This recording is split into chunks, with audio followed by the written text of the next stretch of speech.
7 जुलाई को रेल भवन के कॉन्फ्रेंस हॉल में आनंद श्री कृष्ण की पुस्तक गौतम बुद्ध और उनके उपदेश का लोकार्पण किया गया। राजकमल प्रकाशन प्राइवेट लिमिटेड द्वारा प्रकाशित इस पुस्तक का विमोचन माननीय केंद्रीय रेल मंत्री श्री लालू प्रसाद यादव के करकमलों द्वारा संपन्न हुआ। समारोह की अध्यक्षता की आलोचना के प्रधान संपादक श्री नामवर सिंह जी ने। इस अवसर पर रेलवे बोर्ड के अध्यक्ष श्री R.K. सिंह विशिष्ट अतिथि के रूप में उपस्थित थे। समारोह में रेल राज्य मंत्री श्री R. वेलू सहित अनेक गणमान्य अतिथि उपस्थित थे। पुस्तक को 9 अध्यायों में बांटा है। इसमें बहुत सारी चीजें मैंने मिथक तोड़ने की कोशिश करी है। जैसे कि कहा जाता है, जब हम लोगों को पढ़ाया गया कि 29 साल की उम्र में बुद्ध ने एक बार महल के बाहर निकले और उन्होंने देखा कि एक बीमार को, एक मृतक को, एक सन्यासी को, और उनके मन में संवेदन जागा और रात को चुपचाप अपनी पत्नी को और बच्चे को सोता छोड़ के चले गए। ये बात मुझे कभी भी तार्किक नहीं लगी, कारण कि जब उनके बारे में मैंने विस्तार से पढ़ा कि 6 साल की उम्र में उन्होंने स्कूल जाना चालू कर दिया था और बाहर स्कूल जाते थे। वो प्रमंगल उत्सव होता था, खेतों में जाया करते थे, वहां मजदूरों को देखते थे। 16 साल की उम्र में उनका विवाह हुआ, वो भी विवाह दूसरे राज्य में जाके, कुली राज्य में, पूरे स्वयंवर में। तो ऐसा कोई नहीं सकता कि विवाह में सब एक ही उम्र के लोग रहे होंगे। खुद उनकी माँ का देहांत जब 1 हफ्ते के थे तब हो गया था। पिताजी की उम्र उनकी करीब 60 साल हो गई थी। तो ऐसा तो नहीं है कि वो सारे लोग जवान नहीं होंगे। राजघराना था, साधु संतों का आना जाना था, बचपन से ही उनके यहाँ साधु संत आया जाया करते थे। जब उनको एनलाइटमेंट हुआ तो उन्होंने एक संक्षिप्त में एक उपदेश दिया कि मानव जीवन जो है एक वीणा के तार की तरह है, और इस तार को न तो आप इतना कसें, मतलब अपने जीवन को इतना कष्ट न दें कि वो टूट जाए, और न उसको इतना ढीला करें तार को कि उसमें राग ही ना रहे।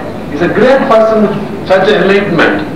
He has got many things to say to this world, to the progress of humanity, the peace of humanity, etc., etc.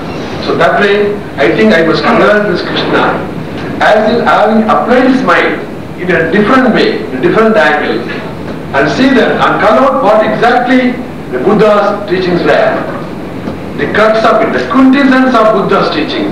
He has taken them out and said to the world that Buddha is really a person who did not restrict the people to only to this order, to this path alone. It is so wide, so available to every human being in this world, so that they can avail of it. Buddha भगवान के विषय में हम लोग जो पढ़ते थे, लिखते थे, घूमते थे, समाज में रहते थे, तो ये चर्चा रहता था। लोग बोलते थे बुद्धम शरणम गच्छामि, संघम शरणम गच्छामि। तो मेरी समझ यही थी कि बुद्ध भगवान बोल रहे हैं मनुष्य जाति को कि मेरे शरण में आओ।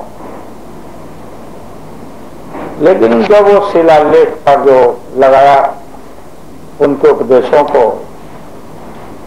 तो वाइटल 2 ही उपदेश उन्होंने दिया था दुनिया को, पीड़ित मानवता को, बुद्धम शरणम गच्छामि। नजदीक से मैं पढ़ा और उसमें यही लिखा था, माने यही होता है कि बुद्ध भगवान ने कहा कि बुद्धिमान बनो, चतुर बनो, बुद्धम शरणम गच्छामि, संघम शरणम गच्छामि। एकता को मजबूत करो, संगठन को मजबूत करो, और चतुर बनो और साक्षर बनो। और ये सचमुच में अवतार से विष्णु के रूप में पधारे थे। तो मैं कृष्णा जी को